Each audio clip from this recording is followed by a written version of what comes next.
Bienvenido a tu programa Caminando con las Escrituras. Un tiempo para meditar en la palabra de Dios.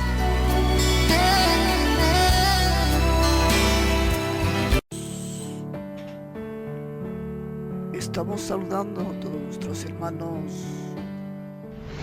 en Cristo Jesús, a todos aquellos que escucharán esta enseñanza, a todos aquellos que necesitan una palabra de consuelo en tiempos difíciles, en tiempos donde es necesario acercarnos cada día más a Jesús, en tiempos en que el mundo tiene constantes cambios. Cada día son diferentes a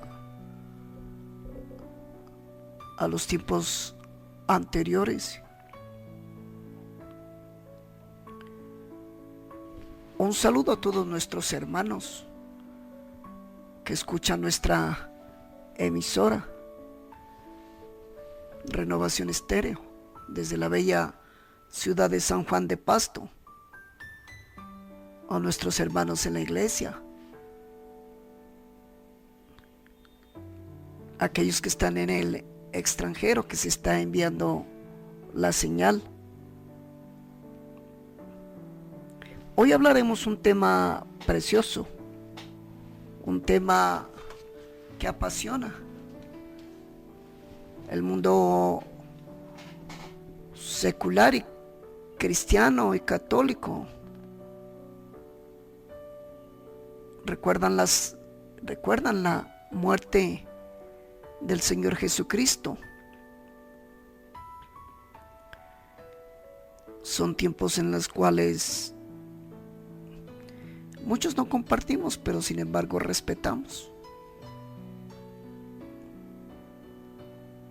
La Semana Santa tendría que ser un tiempo de arrepentimiento, no de turismo, no de idolatría, de paganismo, mezclando cosas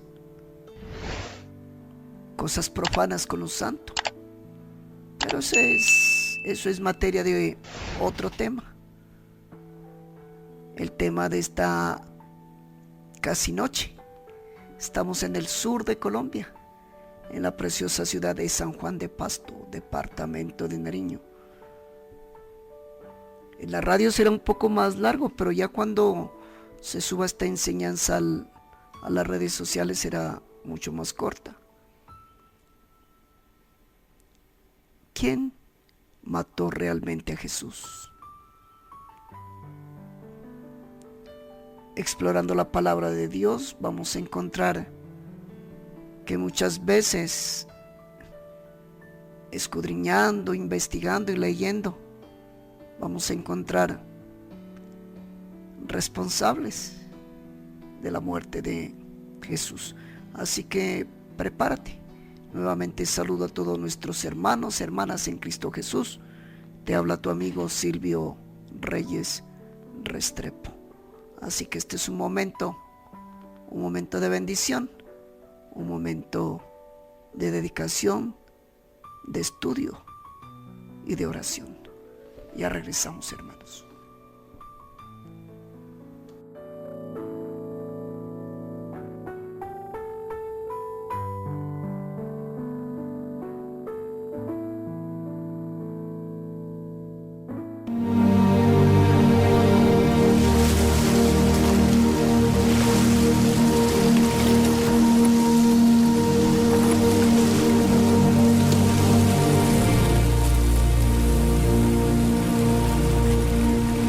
Venid conmigo, y haré que seáis pescadores de hombres.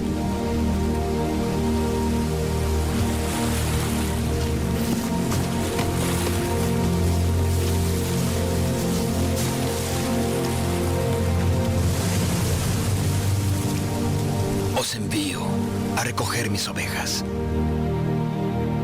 Y al ir predicando, decid: el reino de los cielos se acerca.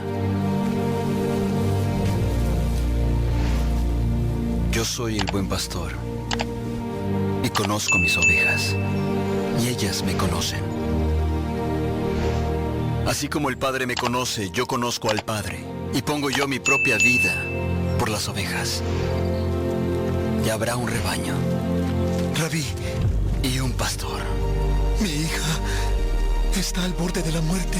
¿Quién dicen los hombres que es el Hijo del Hombre? Unos Juan el Bautista, y otros Elías, y otros Jeremías, o uno de los profetas. ¿Y quién decís vosotros que soy? Tú eres el Cristo, el Hijo del Dios viviente. Tus pecados te son perdonados, hijo.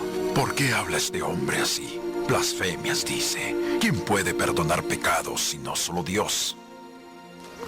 Yo soy el pan vivo que ha descendido del cielo. Si alguno come de este pan, vivirá para siempre. Y el pan que yo daré es mi propia carne, la cual daré por la vida del mundo. ¿Cómo puede éste darnos a comer su carne? De cierto os digo, si no coméis la carne del Hijo del Hombre, ni bebéis su sangre, no tenéis vida en vosotros.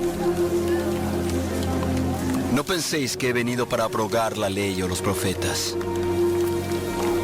No he venido para abrogar, sino para cumplir.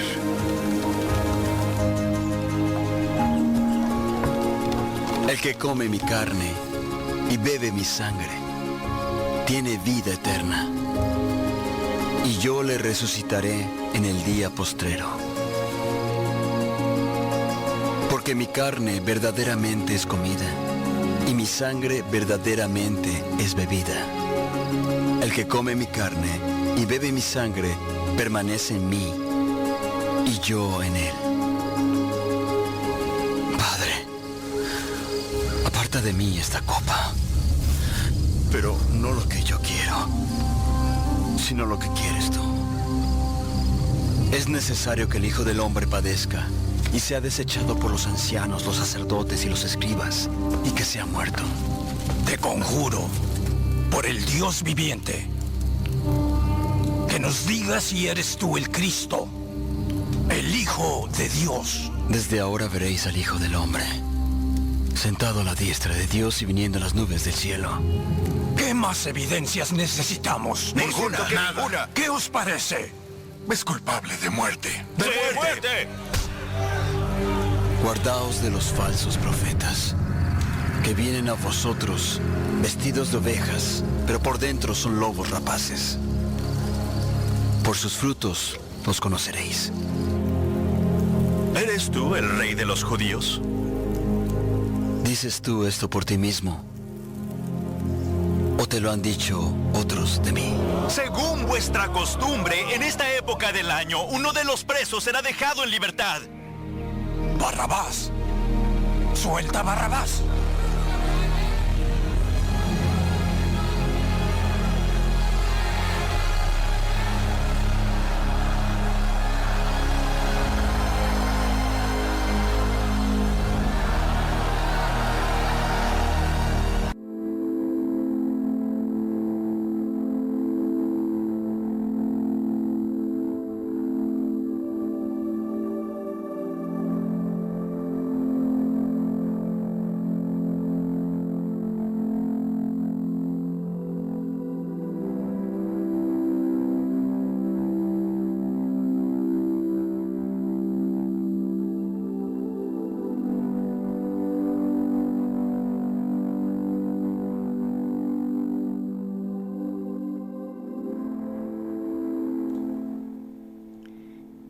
Imagine un viaje al pasado, aproximadamente hace 2000 años atrás. Usted se encuentra en las afueras de Jerusalén y sus ojos contemplan fijamente a Jesús de Nazaret.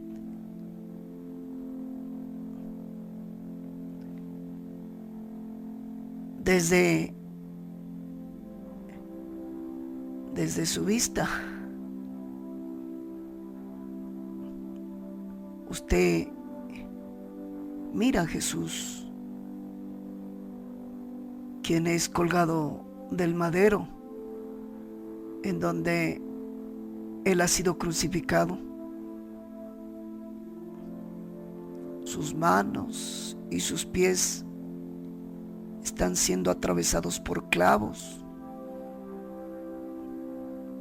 y en su cabeza ha sido colocada una corona de espinas.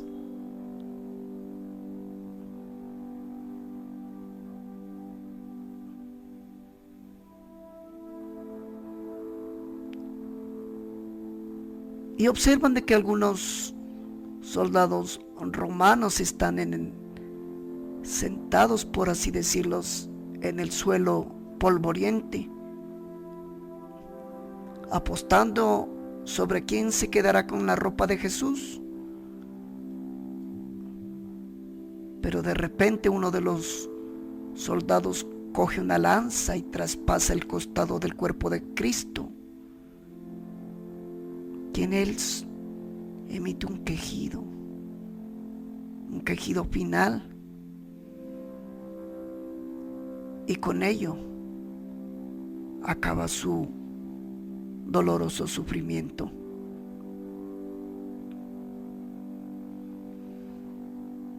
En la madrugada de ese mismo día, los líderes judíos habían acusado a Jesús de sedición ante Poncio Pilatos, quien era el gobernador político del Imperio Romano. Cuenta las escrituras que la esposa de Pilato había tenido un perturbador sueño relacionado con Jesús, y ella le había rogado a Pilato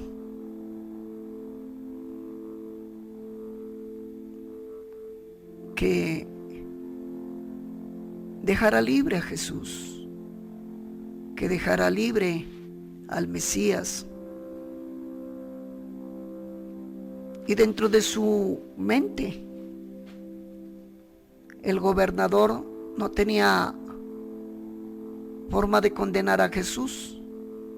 No existían pruebas, no existían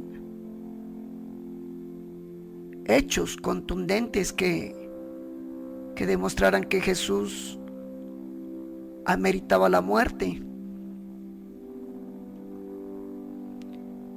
Y era costumbre romana que estipulaba en este tipo de casos que si no había pruebas suficientes, tendría que liberar al prisionero judío. Más en el tiempo de la temporada de la Pascua, que se estaba celebrando en Israel. Llegó el momento en que Pilato tenía que tomar una decisión firme, a pesar de las advertencias de su esposa. Él diría: yo soy la autoridad, yo soy el gobernante y sobre mí cae toda esta responsabilidad. Y cuenta las escrituras que Barrabás, ante tanta la insistencia del pueblo y ante la costumbre en tiempos de Pascua de dejar libre a un prisionero, Pilato ofreció a la multitud la oportunidad de escoger entre Barrabás, un criminal, un hombre que si se estudiaba su prontuario sus delitos, sería merecedor de la muerte. Un criminal. Y por otra parte estaba Jesús, el Hijo de Dios, el Mesías, el quien, viviendo de manera intachable, demostró que era el Hijo de Dios. Pero esas ideas no calaron en la religión, no calaron en los poderes religiosos y políticos de la Israel de la época. Y Pilato le dice a la multitud adoctrinada por los enemigos de Jesús: me supongo que hubieron muy pocos seguidores de Jesús, porque da cuenta la palabra de Dios que la multitud era mucha, no solo porque estaba precedida de los líderes religiosos, los famosos fariseos, sino también de líderes políticos, sociales, líderes económicos, que no les convenía que Jesús estuviese, que no les convenía que Jesús tocara sus esquemas doctrinales, teológicos, porque las enseñanzas de Jesús fueron un dunamis para pensamientos y mentes que buscan la salvación y que quieren la sabiduría de Dios.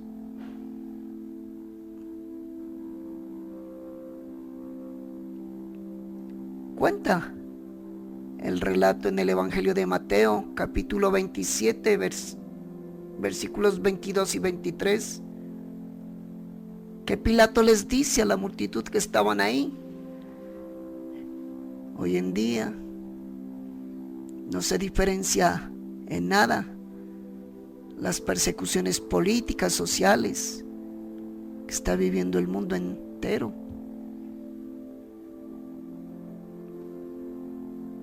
Y les dice: ¿qué pues haré de Jesús, llamado el Cristo?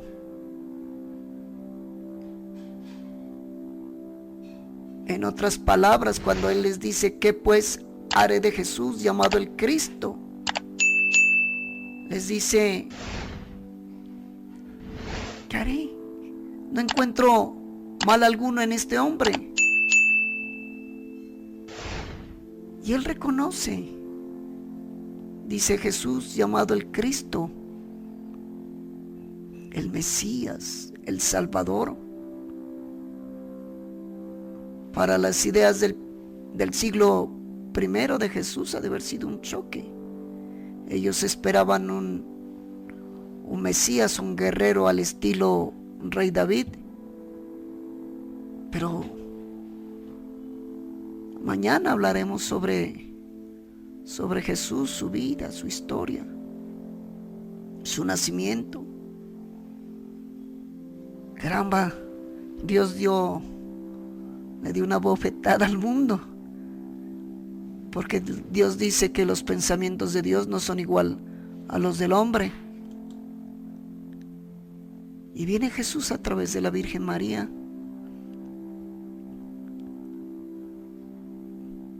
Cuenta la historia de que dicen que eran pobres, pero mentira, eso no es así. María viene de gente, primero de gente profeta. Viene de gente económicamente estable. Lo mismo José, hombres de carácter, emprendedores, trabajadores, que supieron cumplir muy bien el propósito por el cual Dios los escogió. Pero la muchedumbre, porque la palabra de Dios dice que mi pueblo pereció porque les faltó conocimiento. Alguien dice por ahí que un pueblo débil es fácil de manejar. Un pueblo ignorante es fácil de oprimir.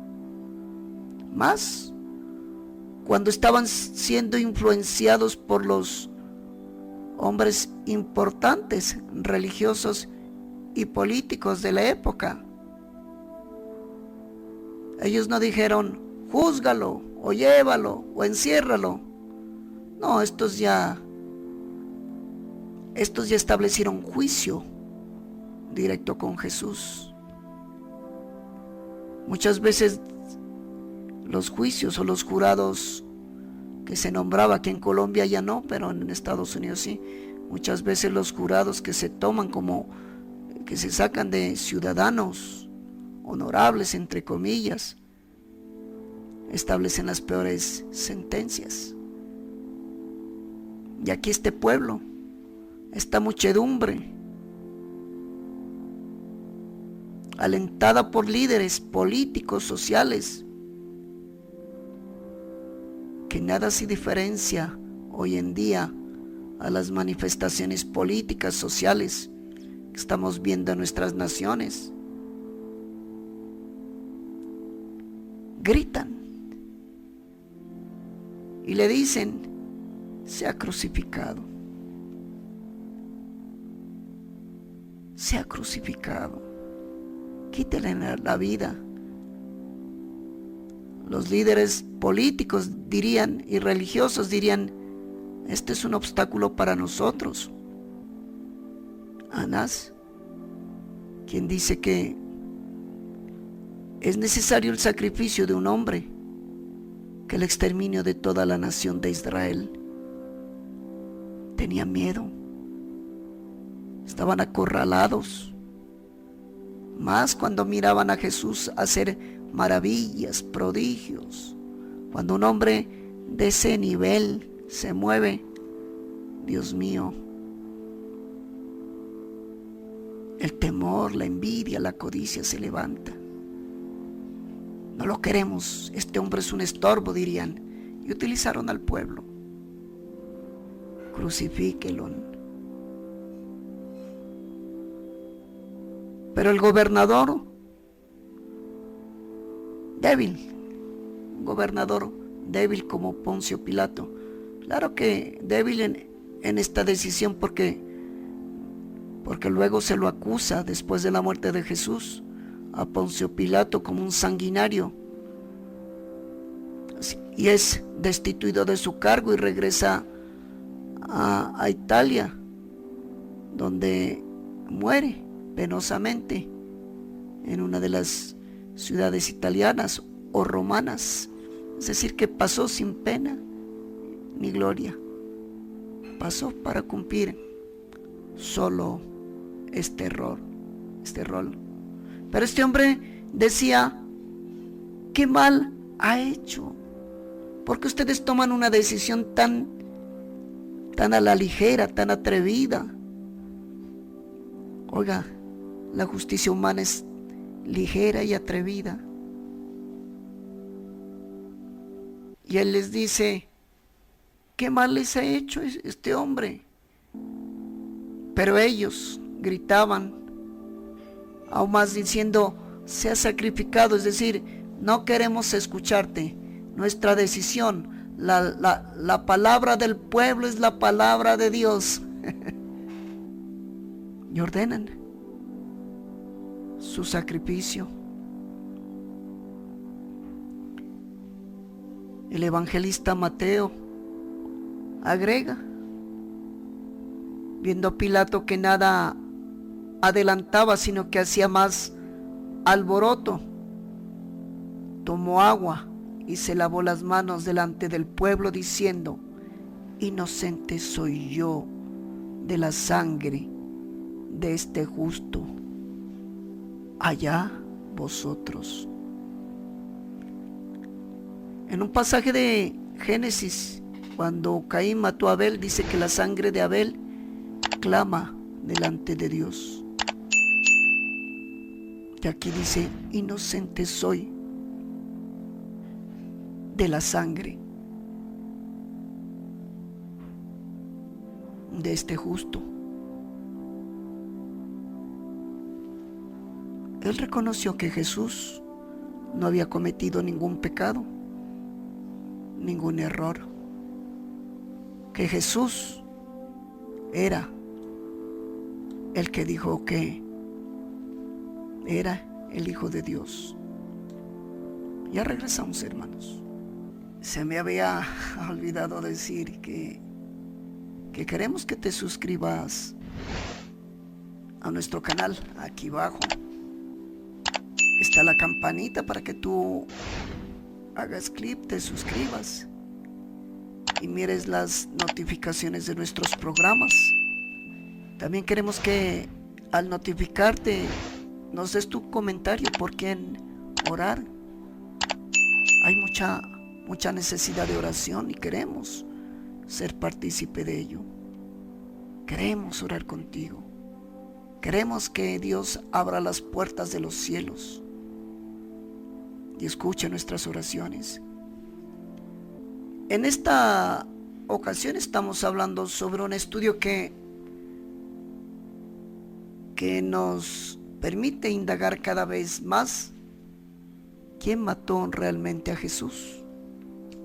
Y nos quedamos en el Evangelio de Mateo, cuando Pilato se levanta y se lava las manos delante del pueblo y él dice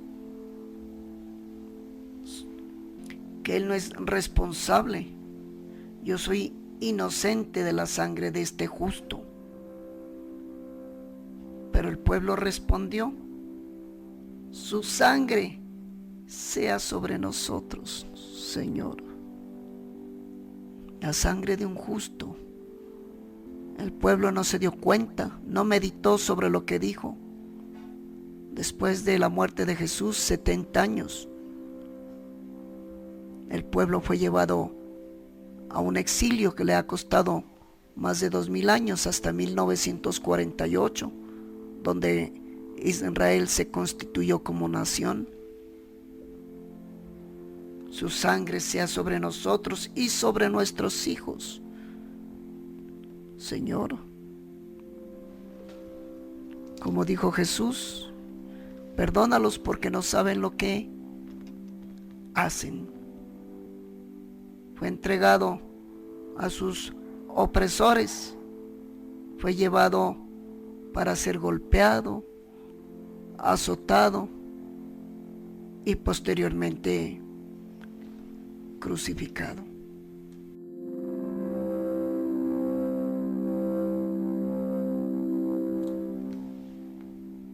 ¿Quién mató realmente a Jesús?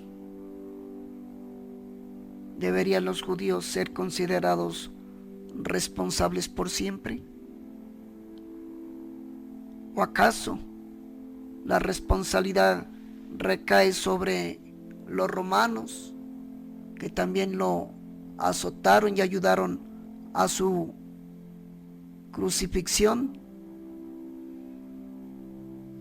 De pronto, en su acelerada decisión, la responsabilidad cayó en Pilato, o la responsabilidad negligente de un Sanedrín que no les convenía que Jesús siguiera vivo. Asumirían esa responsabilidad. La respuesta se puede encontrar en el gran significado de los sacrificios que Dios requería o pidió en el Antiguo Testamento, comenzando con el del Cordero durante la observancia de la Pascua bíblica, no la Pascua de Navidad que la gente erróneamente celebra. Hermanos, esta Pascua se remonta hacia el tiempo de Moisés, cuando Dios liberó a los israelitas de la esclavitud de los egipcios. Moisés en ese entonces le dijo al faraón, el monarca egipcio, que Dios le había ordenado liberar a los israelitas. Nos cuenta la historia que el faraón se rehusó a hacerlo. Y como consecuencia de ello, Dios mandó 9 terribles plagas sobre el pueblo y la tierra de Egipto. Cuando el faraón se opuso nuevamente contra la voluntad de Dios, Dios dijo que eliminaría a todos los primogénitos de la nación egipcia, y lo cumplió. Pero antes de eso, el Señor les había ordenado que pintaran los dinteles de sus puertas con la sangre de un cordero sacrificado, para que esta última plaga pasara sobre ellos sin perjudicarlos. Los israelitas vienen celebrando este acontecimiento de generación en generación. Cuenta la historia que aquella noche en que los ancestros del pueblo de Israel fueron liberados de la muerte, cuando el ángel de Dios pasó sobre sus casas, mientras ellos oían los horrendos lamentos de los egipcios que lloraban la muerte de sus seres queridos, más cuando eran sus primogénitos. Pero después de 1500 años, después de este acontecimiento de la primera Pascua, tenían y tienen por costumbre las familias judías escoger corderos para ser sacrificados, tal como lo habían hecho en sus antepasados. En la noche del 14 del mes hebreo de Nisán, no Nisan, sino Nisán, ellos sacrificaban el cordero elegido y lo preparaban como una comida especial, con hierbas y panes sin levaduras, para conmemorar, cuenta la historia, la misericordia y la salvación otorgada por Dios a sus antepasados. Y esto nos recuerda a Jesús, el propósito de Jesús. Jesús vino a cumplir el propósito de reconciliarte a ti y a mí con el Padre, que nuestros pecados sean perdonados. Hermanos, la muerte de Jesús tiene mucho significado para ti y para mí. Un hombre como Jesús, que vino y entregó su vida por todos sin conocernos, nos demuestra que la justicia de Dios es tan diferente, que la justicia de Dios se fundamenta en el amor y en sus mandamientos. Y Jesús fue crucificado en ese mismo día, el primer mes del calendario hebreo. Cuenta la palabra que antes o en la víspera de su muerte, Jesús comió la cena de la Pascua con sus seguidores más cercanos. El mismo Evangelio de Mateo dice: y mientras comían, tomó pan y bendijo, y lo partió y dio a sus discípulos y dijo: tomad, comed, esto es mi cuerpo.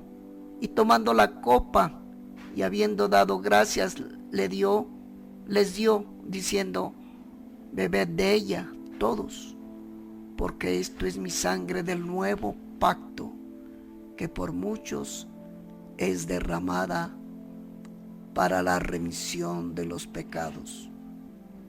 Hermano, la pregunta que nos hacemos aquí es que el sufrimiento y la muerte de Jesús caracterizaron las condiciones del ser humano. es el resultado directo del pecado, sobre todo la desobediencia. La gente no quiere caminar o no quieren escuchar el evangelio, que Jesús ya no tiene vigencia. Estamos viviendo tiempos difíciles por causa de la desobediencia, por causa de las malas decisiones. Nos hemos apartado de Dios. El pueblo está pasando hambre. Nuestras ciudades están siendo asoladas con la violencia, el narcotráfico, la corrupción. Hermanos, el problema que todos tenemos que enfrentar es cómo llegar a la presencia de Dios si seguimos siendo pecadores. ¿Cómo llegar con gozo y alegría si seguimos siendo religiosos? No queremos ni meternos en la presencia de Dios, no queremos ni orar, ni adorar, ni mucho menos ir a la iglesia. Pero eso sí, clamamos: Señor, dame esto, dame este otro. Muchas personas se sorprenden al saber que Dios establece ciertos requisitos para poder cumplir y tener acceso a su presencia. Su palabra, su espíritu, su Hijo. Y aún así no entendemos. Durante los tiempos del Antiguo Testamento, las personas debían presentarse ante Dios con una ofrenda de sangre que solo podía provenir de ciertos animales aprobados por Él para estos sacrificios. En Levíticos 17, Dios explica por qué se requería una ofrenda de sangre. Si cualquier varón de la casa de Israel o de los extranjeros que moran entre ellos comieren alguna sangre, yo pondré mi rostro contra las personas que comiere sangre y la cortaré de entre el pueblo, porque la vida de la carne es la sangre. Esta, y yo os la he dado para hacer expiación sobre el altar por vuestras almas, y la misma sangre hará expiación de las personas. En estos tiempos actuales el sacrificio de animales puede parecernos algo extraño y hasta barbárico, pero es importante recordar que estos sacrificios fueron ordenados por Dios y enseñan algo de gran importancia. Los seres humanos han pecado y han transgredido la ley de Dios, acarreando sobre nosotros mismos las consecuencias final del pecado, que es la muerte. Jesús nos llama antes de indagar quién mató a Jesús, nos llama a decir: bueno, ¿cómo tú estás frente a mí?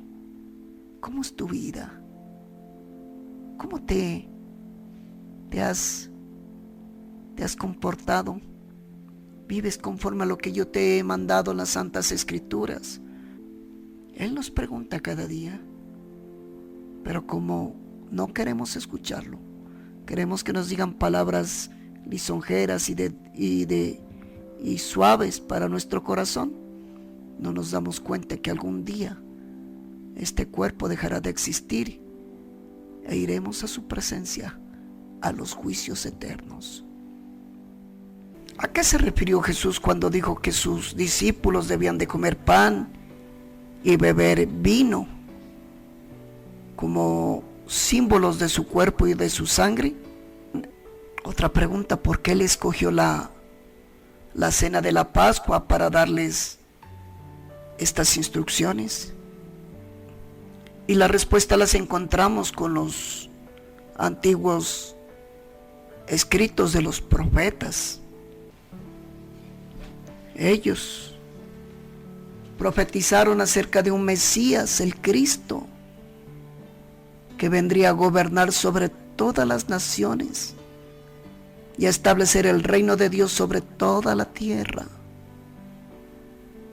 Otras profecías vaticinaron la venida de un gran siervo de Dios que sufriría por causa de las naciones. En el libro de Isaías se encuentra una profecía acerca de este siervo sufriente. Afirma que el siervo de Dios sería golpeado, él sería herido por nuestras transgresiones, molido por nuestros pecados y hecho una ofrenda por el pecado. Además dice en el libro de Isaías, capítulo 52, donde él nos dice que en su muerte él llevaría el pecado de muchos y también oraría por sus transgresores. Hermanos, pero la evidencia confirma que Jesús es quien dijo ser. La vida de Jesús tiene un gran valor, no solo delante de Dios, sino para todos los seres vivos. Hermanos, hablar de Jesús, hablar del ser más bello que caminó sobre esta tierra. ¿Recuerdan la primera parte que te dije? Que tú te estás trasladando a la época de Jesús, hace más de 2000 años, y estás mirándolo cara a cara. ¿Qué dirías? ¿Qué pensarías? Te humillarías delante de él y le dirías: perdóname, perdóname. Cambiarías tu manera de vivir, vivirías de manera correcta, íntegra. El libro de Hebreos dice, en Hebreos 10, capítulo 4, versículo 14, nos dice: porque la sangre de los toros y de los machos cabríos no puede quitar los pecados. Somos santificados mediante la ofrenda del cuerpo de Jesucristo, hecha una vez y para siempre. Y ciertamente, todo sacerdote está día tras día ministrando y ofreciendo muchas veces los mismos sacrificios que nunca pueden quitar los pecados. Pero Cristo, habiendo ofrecido una vez para siempre un solo sacrificio por los pecados, se ha sentado a la diestra de Dios. De ahí en adelante, esperando hasta que sus enemigos sean puestos por estrados de sus pies, porque con una sola ofrenda hizo perfecto para siempre a los santificados. Ya estamos entrando en la recta final de nuestro programa, animando a la gente que se suscriba a nuestro canal renovacionestereo.com, que hagas clic a la campanita, que recibas todas las notificaciones y sobre todo queremos escuchar tus comentarios sobre qué piensas, orar por ti, invitarte a la iglesia. Nos reunimos los días domingos a las 9 de la mañana en la carrera 31, número 2066, barrio Las Cuadras, a las 9 de la mañana. Este jueves vamos a tener un programa especial a las 4 de la tarde, así que te invito, si tú vas por primera vez, te animo que vayas. Vamos a tener un encuentro con el Señor, no por recordarlo solo en esta Semana Santa, sino en todos los días de nuestra vida. Estamos hablando sobre quién realmente mató a Jesús. Después que Jesús resucitó, sus seguidores continuaron observando la Pascua, aunque con una comprensión más amplia, más profunda. El Espíritu Santo los guiaba, les enseñaba, los instruía. Pasaron más de 20 años después de la resurrección de Cristo. El apóstol Pablo escribió a la iglesia en la ciudad griega de Corinto y dijo: porque nuestra Pascua, que es en Cristo, ya fue sacrificada por nosotros. Hermanos, para los primeros cristianos, Jesús debía ser venerado como el Cordero perfecto que nos libra de la muerte y la esclavitud. La creencia general de que Jesús lo acepta tal como usted es, sáquela de su mente, porque esta desvirtúa la importancia que Él tiene como el Cordero de Dios en la Pascua. Para entender cabalmente la necesidad que usted tiene de Jesús como su Pascua, debe admitir que su enemistad contra la ley de Dios es la raíz de muchos de sus pensamientos contrarios, de muchos pensamientos y acciones que lo apartan de Dios. Hermanos, Dios no nos va a aceptar tal como nosotros somos, o tal como nosotros pensamos, o tal como nosotros creemos que Él nos va a aceptar.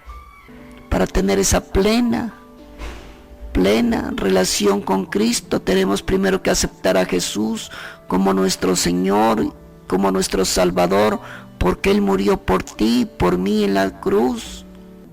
Nacer de nuevo, convertirnos y permitir que Jesús, con su ejemplo de vida, con lo que Él hizo, hermanos, nos transforme.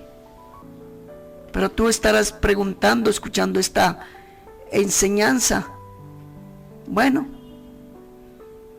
pero yo básicamente me considero una buena persona, no le hago mal a nadie. Alguien decía: pago los impuestos, no tengo enemigo a mis vecinos, soy una buena persona, soy chévere, como dijéramos nosotros. Hermanos, no basta ser bueno, no es suficiente ante tu propia opinión que tú seas bueno. El infierno está lleno de miles y millones de hombres buenos que en sus pensamientos se levantaron contra Dios. Hermanos, dice la palabra de Dios que cada uno de nosotros por nuestros pecados vamos a ser juzgados. Y este es el tiempo que tenemos que aceptar a Cristo. Este es el tiempo que tenemos que aceptar que su muerte para nosotros fue una oportunidad grande, preciosa. Hermanos, la sangre derramada de Cristo como el Hijo perfecto de Dios es lo que tú y yo necesitamos para ser transformados, para vivir, para cambiar. En 1 Corintios el apóstol Pablo escribe: así pues, todas las veces que comieren este pan y bebieren esta copa, la muerte del Señor anunciaréis hasta que Él venga. Él viene. Él viene. Jesús está cerca. No te aferres a lo material. Haz tesoros en el cielo. Nos estamos dando cuenta que al Jesús que yo estoy proclamando, que en verdad realmente lo mató, fueron nuestros pecados, las transgresiones a la palabra de Dios, las transgresiones a los mandamientos. Claro que tenían que darse antecedentes, personajes, sitios, lugares, pero en lo profundo, somos tú y yo los que hemos llevado a Jesús a la muerte. Usted tiene la oportunidad de mirar a los ojos al verdugo del Hijo de Dios. Él se da vuelta, se quita su casco y usted descubre que está contemplando su propio reflejo. Hermanos, es bueno y este es el tiempo de arrepentirnos. ¿Cuántos en este momento emocionalmente dicen sí, me arrepiento? Pero viven sus vidas como si nada los hubiese tocado. Por supuesto que ese rostro también representa a otras personas, pero a nivel personal debemos de admitir y reconocer nuestra propia responsabilidad en la muerte de Jesús. No es un intento para hacerte culpable de lo que está pasando. Esta es una verdad fundamental de la que significa el verdadero cristiano, no el religioso, no el de a medias. En Romanos 6:10 dice: en cuanto a su muerte murió al pecado una vez y para siempre. Él se sacrificó por ti y por mí, para que tú y yo vivamos para siempre. Menos de 2 meses después de la crucifixión y resurrección de Jesús, el apóstol Pablo, en Hechos 13:15, se dirige a una gran multitud en Jerusalén, y la gente se conmovió cuando Pedro les hizo ver su responsabilidad en la muerte de Jesús, cuando les dice: a quien vosotros entregasteis y negasteis delante de Pilato. También les dijo: mas vosotros negasteis al santo y al justo y matasteis al autor de la vida.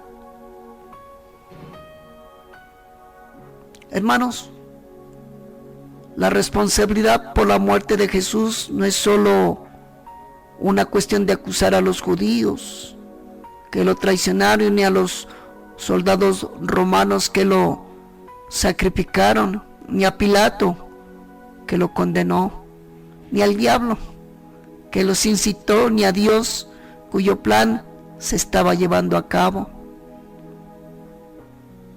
Como dijo el mismo apóstol Pablo: la paga del pecado es muerte, y todos pecaron. Y esto te incluye a ti y a mí y a nuestras generaciones presentes y futuras. Qué bonito que se recordara a Jesús todos los días, para un Jesús que transforma, un Jesús que levanta, que aviva, que sana, que restaura, pero no al Jesús religioso. Jesús murió por ti y por mí para que nosotros, tú y yo, pudiéramos tener acceso al Padre Celestial, para ser liberados, sanados, perdonados, transformados y bendecidos. Nuestra responsabilidad ahora es obedecer y aceptar esas mismas palabras de Pedro en Hechos 2:38. Volvernos de nuestros pecados con arrepentimiento y aceptar con gratitud el sacrificio de Jesús. Si tú escuchas este mensaje por primera vez, si esta palabra ha entrado en tu corazón, si esta enseñanza te está dejando una preciosa lección, donde quiera que te encuentres, donde quiera que tú estés, cierra tus ojos y dile: Señor, perdóname. Perdóname por vivir conforme a las corrientes del mundo. Perdóname por ignorar. Soy culpable con mis pecados por la muerte de Jesús. Y te pido perdón por ello. Sáname, perdóname, restabléceme en tu vida y en tu reino, porque en este momento acepto a Jesús como mi Señor y mi Salvador. Perdona por mis pecados ocultos y no ocultos, declarados y no declarados. Perdona por vivir de una manera superficial y engañosa. Quiero conocerte. Quiero servirte y amarte hasta el último día de mi vida.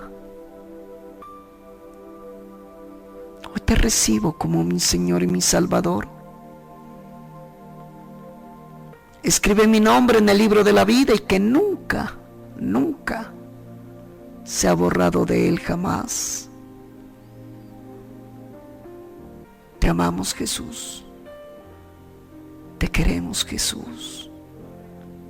Gracias, porque a través de ti hemos obtenido la vida eterna y perdonaste nuestros pecados, porque a través de ti nuestros nombres están escritos en el libro de la vida. Y te pido que nunca, pero nunca, sean borrados de él, jamás. Amén.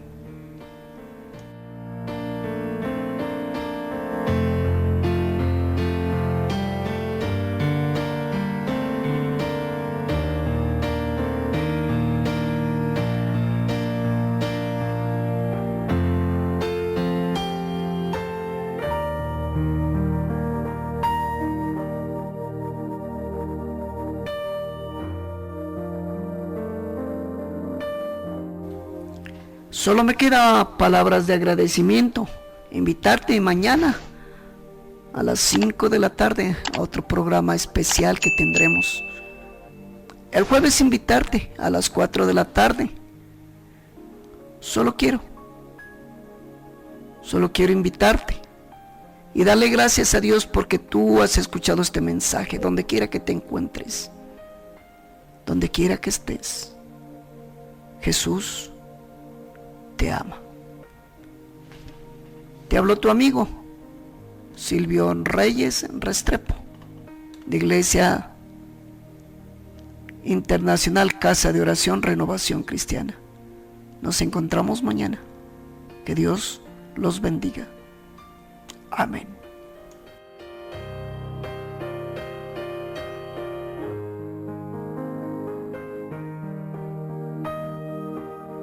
Su nacimiento, su vida, su muerte y su resurrección demuestran que Jesús es exactamente quien proclamó ser: el Hijo de Dios, el Salvador de toda la humanidad. Jesús está vivo y desea entrar en tu vida, perdonar tus pecados y darte el poder para vivir una vida abundante. Escucha sus palabras. Vengan a mí todos ustedes que están cansados de sus trabajos y cargas, y yo los haré descansar. Yo soy el camino, la verdad y la vida. Solamente por mí se puede llegar al Padre. La Biblia dice: porque todos han pecado y están alejados de la gloria de Dios. También dice: porque el precio del pecado es la muerte. El regalo de Dios es la vida eterna a través de nuestro Señor Jesucristo. Cuando Jesús murió, pagó la penitencia por tus pecados. Ahora mismo está listo para entrar en tu vida. Escucha, yo estoy llamando a tu puerta.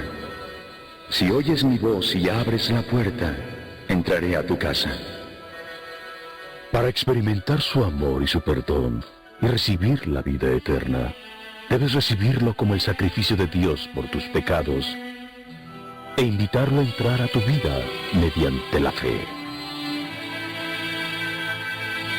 Si este es el deseo de tu corazón, puedes hacer ahora mismo una oración de fe y Jesucristo entrará en tu vida. Esta es la oración que sugerimos. Yo la diré primero. Señor Jesucristo, te necesito. Gracias por morir en la cruz por mis pecados. Te abro la puerta de mi vida y te recibo como mi Salvador y mi Señor. Toma el control de mi vida. Hazme la persona que quieres que sea. Amén.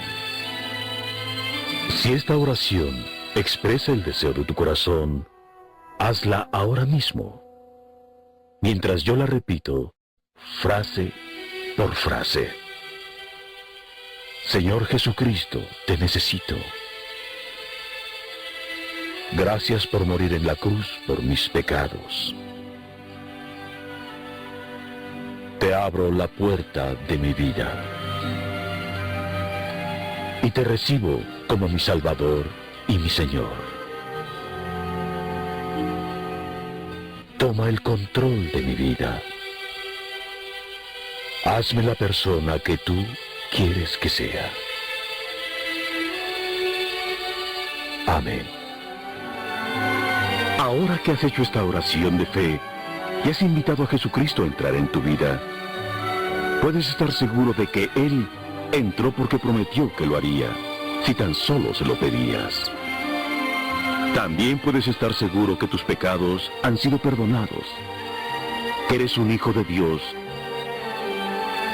y que tienes vida eterna. Si quieres experimentar la vida plena y abundante que Jesús prometió, habla con Él todos los días en oración. Descubre su maravilloso plan para tu vida leyendo las Escrituras y reúnete con otros que lo aman y lo siguen. Finalmente, recuerda siempre sus maravillosas promesas. Nunca te dejaré ni te abandonaré. Estaré contigo todos los días, hasta el fin del mundo.